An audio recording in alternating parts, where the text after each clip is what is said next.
It's time for Lefties Losing It, and Hunter Biden, you remember him, the crack-addled whore enthusiast, son of former President Joe Biden, is back and he is angry. He's angry at the lefties who, after years of covering up his father's obvious cognitive decline, dumped him and installed Kamala as their 2024 presidential candidate.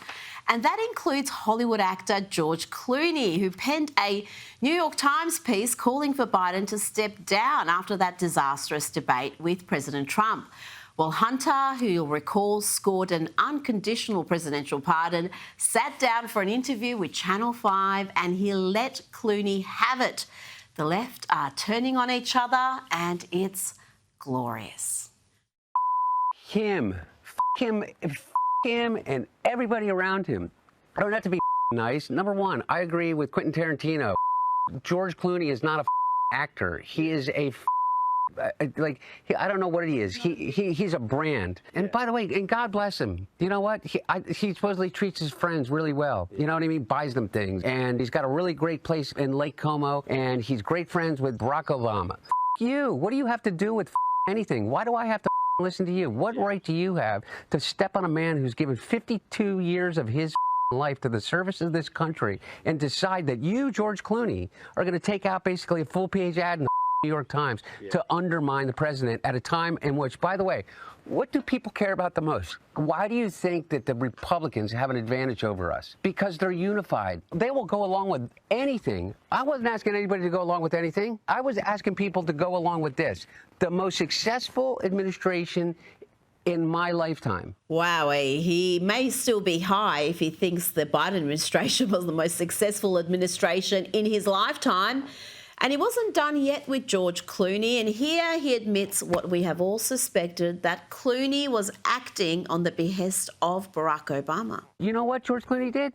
Because he sat down, I guess, because he was like given the blessing by the Obama team or the Obama people and whoever else, and David Axelrod and whoever the else, is to go, okay, yeah, you know what?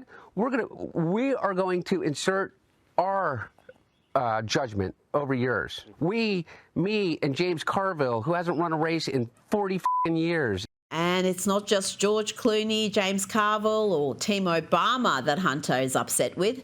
CNN's Jake Tapper copped a serve too for that silly little book he wrote about Biden's cognitive decline. It doesn't matter to Hunter that Tapper covered up for his dad for years and only wrote that book after the election. He's now on the enemy list. Who's Jake Tapper's audience? Jake Tapper? My mom or something? I don't know. Well, I don't know. Yeah. For real, though. I don't even think it's your mom anymore. No. By the numbers, what influence does Jake Tapper have over anything? He has the smallest audience on cable news. And beyond that, I think that the book is right now on Amazon that he put out. I mean, his ratings just went to after he put the book out. You know, they did a 2-week infomercial for it. I mean, it was such a money grab. Now, I regret to inform you that Hunter Biden is not just taking pot shots at aging Hollywood types and CNN hacks. He's somehow deluded himself into believing he could take on Trump or the president of El Salvador, Nayib Bukele. Hunter wants to bring back the illegal immigrants, the criminals deported to El Salvador, and is willing to take drastic measures to do so. Here's another profanity-laced diatribe, almost like this guy is on something. I say, you. How are we getting those people back from El Salvador? Because I'll tell you what, if I became president in 2 years from now, or 4 years from now, or 3 years from now, I would pick up the phone and call the president of El Salvador and say, you either send them back or I'm going to invade. It's a crime what they're doing. He's a dictator thug. Bukele or Trump? Both. Hunter is going to become president and he's going to invade El Salvador. There you go, Democrats. That's your next election campaign right there. What a sad, broken party. But we shouldn't laugh off Hunter's mad rants because this man had enormous power in the Biden White House. And don't forget, Joe Biden often said Hunter was the smartest man he knew. Seriously, in this lengthy, wide-ranging interview with Channel 5, Hunter denied that cocaine found in the Oval Office was his. And then he gave the audience a helpful lesson in how you make crack. I wish I was kidding. The only difference between crack cocaine and cocaine is sodium bicarbonate and water and heat, literally. That's it? That's it. And those things are pretty much free if you go to like a science store. This is free. You can go to your neighborhood convenience store and just get. Anyway, I don't want to tell people how to make crack cocaine, but it literally is a mayonnaise jar, cocaine, and baking soda. He doesn't want to tell you how to make it, but he just did. And he didn't stop there. Apparently, crack isn't that bad. Crack isn't whack. It's better than alcohol, according to Hunter. Listen to this lunacy. Crack cocaine make you act any differently? No. Is it safer than alcohol? Probably. People think of crack as being dirty. It's the exact opposite. When you make crack, what you're doing is you're burning off all the impurities so that it combines with the sodium bicarbonate, which makes it smokable. That's all. Astonishing stuff. Now let's check in on some lefties running a bar. Not clear if they're just working at this bar or whether they're owners. I'd suggest the former, but that's just a guess. Watch what happens when a Trump supporter comes in to order a drink.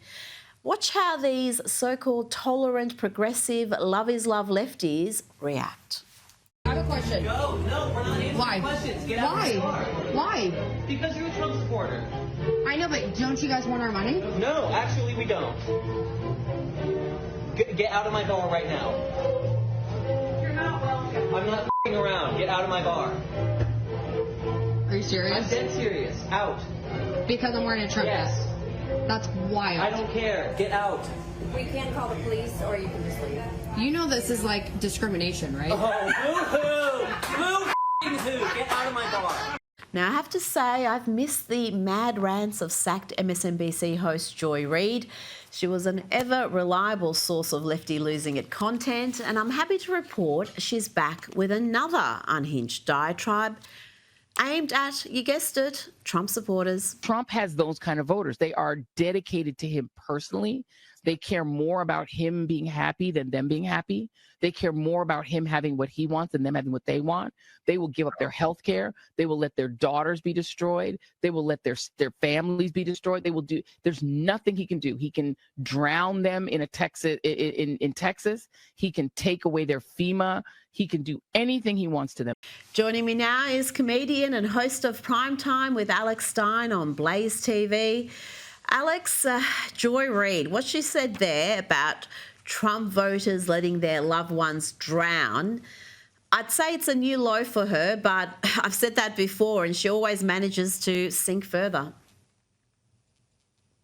Well, when it comes to Joy Reid, I mean, her opinion of Donald Trump has not changed. But one thing that has changed is her looks. When she first started at MSNBC, she was actually kind of attractive. And now if you see her after she's been fired, she's just, she just doesn't look good. She doesn't look healthy. And honestly, if I would have to guess, she might be trading recipes with Hunter Biden, because to blame the death of 27 kids on Donald Trump, that sounds like something a crackhead would say and not an actual journalist. Well, I'm not suggesting she's on crack. I'm just suggesting she is vile, because I could not believe you would say that. The hate is completely overwhelmed her. Her hate for Donald Trump seems to have overwhelmed her. Now, let me play you some amusing footage from New York of Stephen Colbert supporters. They're having a protest for him. Trump must go! Colbert stays! Trump must go! Colbert stays! Trump must go! Colbert stays! There you go. Trump must go. Colbert stays. The show was losing Alex $40 to $50 million a year. It was an awful product, and they're still convinced somehow that Donald Trump was instrumental in getting Colbert sacked. I know, and how ridiculous is that? That literally they're losing over $40 million. I mean, it's not a profitable business strategy for them to stay in business and keep just subsidizing this show that their average audience is 68 years old. I mean, they're trying to skew younger, not older. So Colbert, I'm sorry, you're just not as relevant. You might have good ratings, but they're not enough to put you over the top, and you got to go. And it's sad to see the decline of late night Rita. Even though I don't like his politics, it is kind of sad to see these once great legacies like the Late Show with David Letterman be devolved into whatever Stephen Colbert did to a once great legacy. So I'm happy to see Stephen Colbert be gone. But I miss the good old days of David Letterman and even Jay Leno. Well, yeah, they're not what they used to be, and that's why the audience has gone away. And the clear winner at the moment is Greg Gutfeld on Fox News. His audience, that late night audience he manages to attract, is well over what Colbert gets and all the other big names in those time slots. Now, we saw the WNBA All-Stars game on the weekend, and the players took the opportunity to campaign for more money. They were wearing these shirts saying, "Pay us what you owe us." Let's hear here from Angel Reese. That they don't believe that we know what we're talking about and we know what we want, we know what we value. I for sure, damn sure do. I'm a businesswoman, and I know my value and I know my worth and I know what I want. And I think that it's something that people don't understand or take low value. Yes, we deserve more. We deserve more and we deserve more now. Alex, I had some advice for the ladies in last night's show. What's your advice to them? Because this is just a simple case of mathematics. Pay us what you owe us. The league is making an enormous loss, and it's only existing because of the men's competition funding it. Well, Rita, you're exactly right, but I do have to say this. I think the new price of a Subaru on average is $47,000. So, I mean, how can you blame these women? They want to have a nice Subaru. They want to be able to, at least stay in the Four Seasons instead of staying at a Motel 8. So I'm a little empathetic to these ladies, but at the same time, when high school players play these, women's college basketball players, the male high schoolers oftentimes beat the college level women. So, at the end of the day, Caitlin Clark and Angel Reese have done a lot for the WNBA, but in reality, their league loses millions of dollars every year. It's subsidized by the NBA. So if it wasn't for the men, they wouldn't have a salary at all. So for them to want this, I'm a little empathetic, but at the same time, it's just ridiculous. Just go play basketball. Quit complaining about the amount in your paycheck, because really and truly, the only people care about is the men's basketball.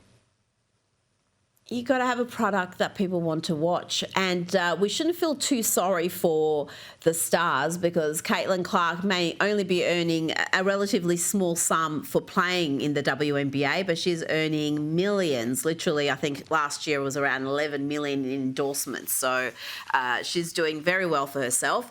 Now, staying in the sporting world, Donald Trump wants to see a return of the Redskins moniker, a proposed new $3.7 billion stadium for what are now called the Washington Commanders, is under pressure from the president, who has threatened to scuttle the deal if the team name is not restored to the Washington Redskins. What do you think about that, Alex?